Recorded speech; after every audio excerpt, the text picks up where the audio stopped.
ایک دن پٹھان خان اور بلوچ دوست میر جان گاؤں کے بازار میں اکٹھے بیٹھے چائے پی رہے تھے۔ دونوں بچپن کے دوست تھے، مگر مزاج میں زمین آسمان کا فرق۔ پٹھان خان سیدھا سادہ اور جلدی بھروسہ کرنے والا، جبکہ میر جان تھوڑا چالاک اور مذاق کا شوقین۔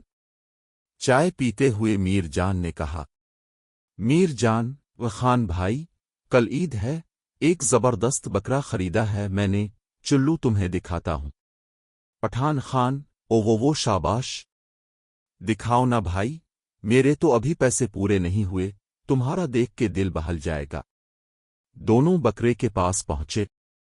خوبصورت سا بکرا، لمبے کان، موٹی گردن اور چمکتی کھال۔ خان صاحب جذباتی ہو کر بولے، ارے میر جان، یہ تو عید کا بادشاہ لگتا ہے، بیچو گے؟ میر جان مذاقنا بولا، بس تمہارے لیے 50,000 کا ہے، مگر دوستوں میں 20,000 میں دے دوں گا۔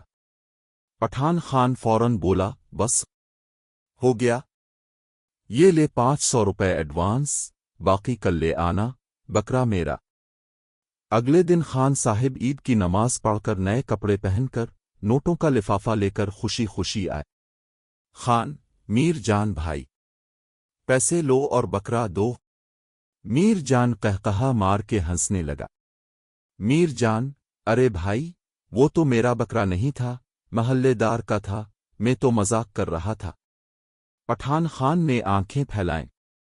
وہ بے غیرتا، میرے جذبات کے ساتھ کھلواڑ کیا، عید کے دن میرے دل کو توڑا۔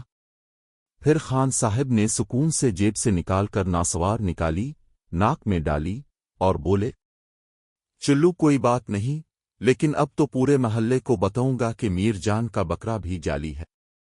نتیجہ، پٹھان کا غصہ تو تھوڑا سا تھا، مگر ناسوار کے بعد جو انتقام لیا وہ پورے گاؤں کو ہنسا گیا۔